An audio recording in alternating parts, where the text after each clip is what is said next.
ஸ்ரீராம் என்னோட யூடியூப் பார்க்குறவங்க லைக் பண்ணுங்கள், ஷேர் பண்ணுங்கள், சப்ஸ்கிரைப் பண்ணுங்கள். நாம் தமிழர் கட்சியினோட காளியம்மாள் அந்த பெண்ணை பார்க்கும்போது ஏதோ பக்கத்து வீட்டு பொண்ணு மாதிரியான ஒரு தோற்றம். அது ட்ரெஸ்ஸு கூட ரொம்ப சிம்பிளாக பண்ணியிருப்பாங்க.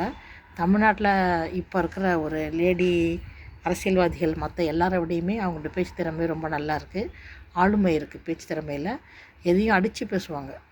நான் சொல்கிறது கரெக்டு தாங்கிறது, அது சொல்கிறதும் உண்மையில் ஏற்றுக்கிற மாதிரி தான் இருக்கும். அவங்களுக்குன்னு ஒரு ஃபேன்ஸ் கூட்டம் கூட இருக்குது. இவ்வளோ இருக்கிற குவாலிட்டிஸ் பொண்ணை ஒரு ஜெயிக்க விடாமல் பண்ணிட்டாங்க. உண்மையிலே அது வருத்தமான விஷயந்தான். இந்த நாம் தமிழர் கட்சியில் பிசுறுன்னு சொல்ல போய் அதில் ஏதோ பிரச்சனை வந்தால் கூட இன்னமும் அந்த கட்சியில் இருக்கிறதா சொல்கிறாங்க.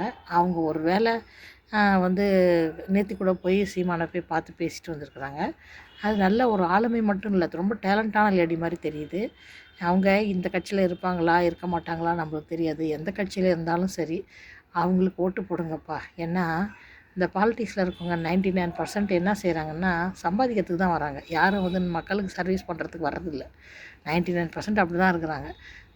பதவி ஆசை, இது 2 தான். வேறு ஒன்றும் அங்கே மக்களுக்கு சர்வீஸ் பண்ணுறேன்னு யாரும் வந்த மாதிரியே தெரியல.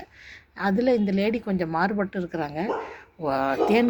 தேன் எடுத்தவன் புறங்காயை நடக்காமல் இருக்க மாட்டான் அப்படின்னு சொல்கிற மாதிரி அவங்க சம்பாதிக்கிறச்சாலும் சம்பாதிக்காட்டிலும் அந்த நிச்சயமாக அவங்க கம்யூனிட்டிக்கு, ஃபிஷர்மேன் கம்யூனிட்டிக்கு நிச்சயமாக ஒரு உதவி செய்வாங்க. ஒரு வேளை எம்எல்ஏவோ எம்பியோ மினிஸ்டரானு நிச்சயமாக அவங்க ஒரு நல்ல உதவியை அவங்க முன்னுக்கு வரத்துக்கு நிச்சயமாக ஒரு காரணமாக இருப்பாங்க. அடுத்தறியாவது அவங்களுக்கு ஓட்டு போட்டு ஜெயிக்க வைங்க. ஃபிஷர்மேன் கம்யூனிட்டியில் எல்லா ஒரு அடித்தட்ட மக்களுக்கும் அவங்க நிச்சயமாக ஹெல்ப் பண்ணுவாங்கன்னு தான் நினைக்கிறேன்.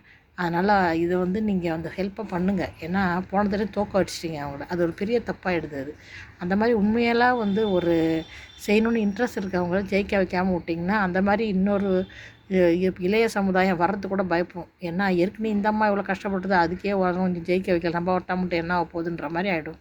அதனால் அடுத்த தடவை ஜெயிக்க வைங்கப்பா. லைக் பண்ணுங்கள், ஷேர் பண்ணுங்கள், சப்ஸ்கிரைப் பண்ணுங்கள்.